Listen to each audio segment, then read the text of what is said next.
Hello everyone, this is Solstice and I'm going to show you some button stuff that I've been thinking about.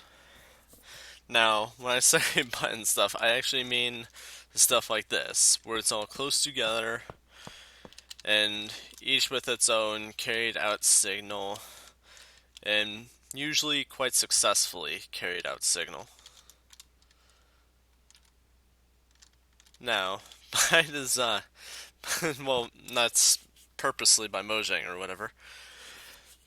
By design, it's of course usually going to be pretty limiting. So, like, as to how close you can keep all these together and make all their signals carried out separately and working.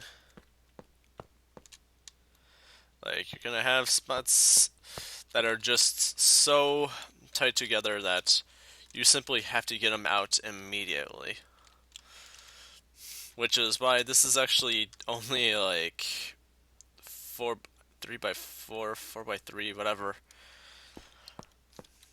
But what I would normally actually use if I was to do something of the sort is something like this, where it can be infinitely tileable this way and that way.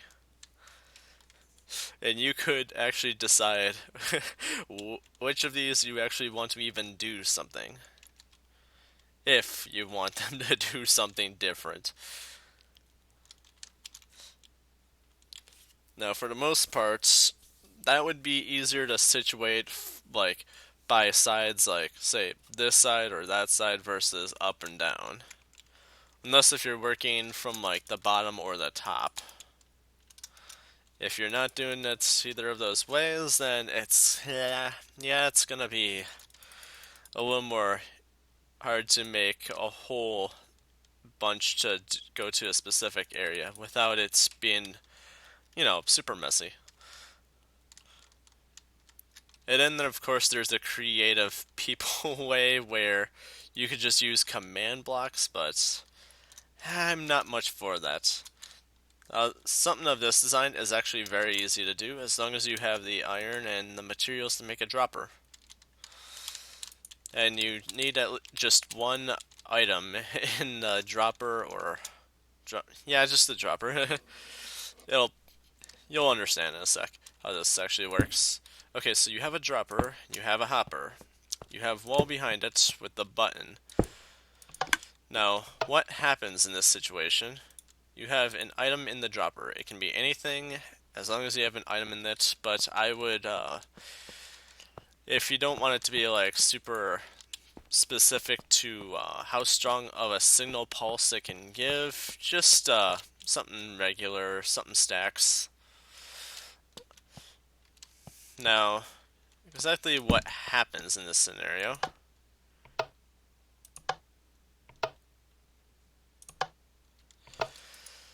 When the button is pressed, the dropper dispenses this into the next item. Not really dispenses it, but does its thing. Like, technically, a dispenser it does something differently. Dispenser just straight up ejects the item, doesn't try to situate it into anything else. Just dispenses it out. And then once it reaches this hopper, this picks up on this, having something inside of it, and gets a signal. So this entirely works. That carries through there. That carries through up there. So on and so forth. It doesn't power its neighbor or anything underneath it. It's perfect. It's exactly what it needs to be. And these signals will go through blocks, and you could carry out stuff like this in like a checkerboard fashion, in rows of these, until you get them all situated, like knock them off one at a time, like from row to column. Now, for the most part, you want to do it from outside first and middle last when you like try to knock them out. Like, say suddenly you want this row to sort of just come off from the rest. Ah.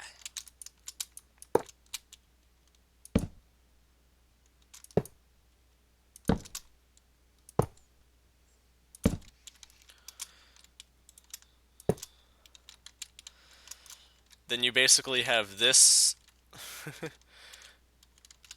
Wait, just like some decent amounts of this sort of out. Like, say you have one more on top of this, you would have this here, but if not, you would just have these repeaters pointing away left of this row. But what you can do to sort of get them out is a similar scenario and have repeaters coming off of that and just switch the elevation which the blocks are going onto.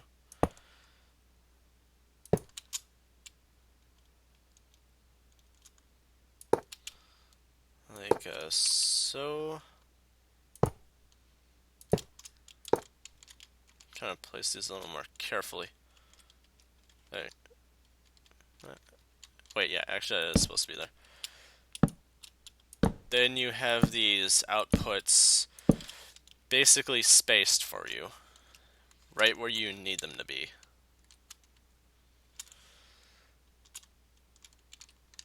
And there, you have this whole first bit pretty much taken care of for outputs, and you can rewire these to go anywhere you want.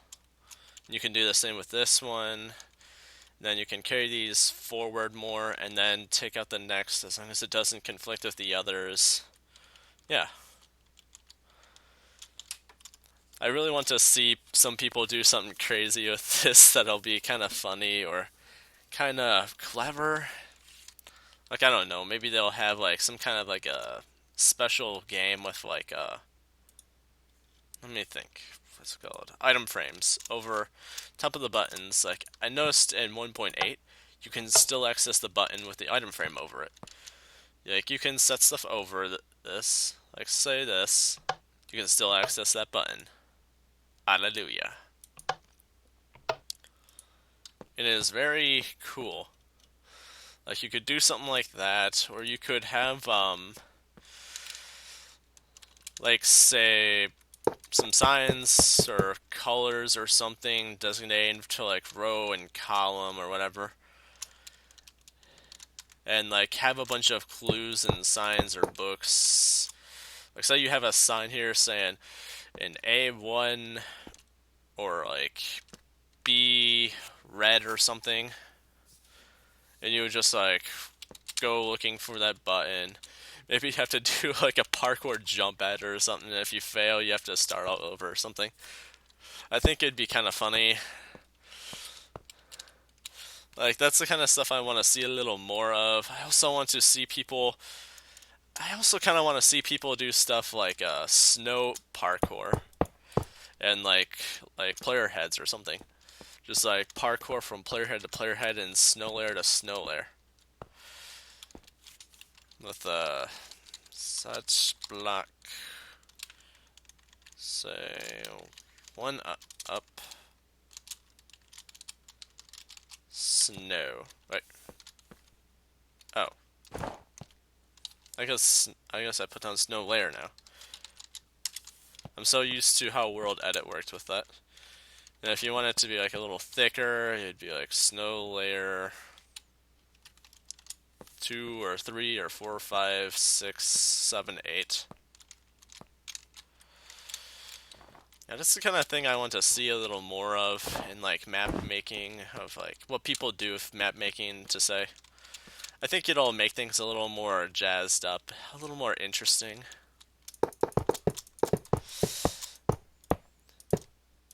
Anyways, I hope this brings a bit of inspiration to some of you out there who likes messing with Redstone and maybe wants to give a few things a go. Maybe be a little more different with how people have been making things. Yeah, thank you so much for watching. I am Solstice, and good day to you, sir or madam.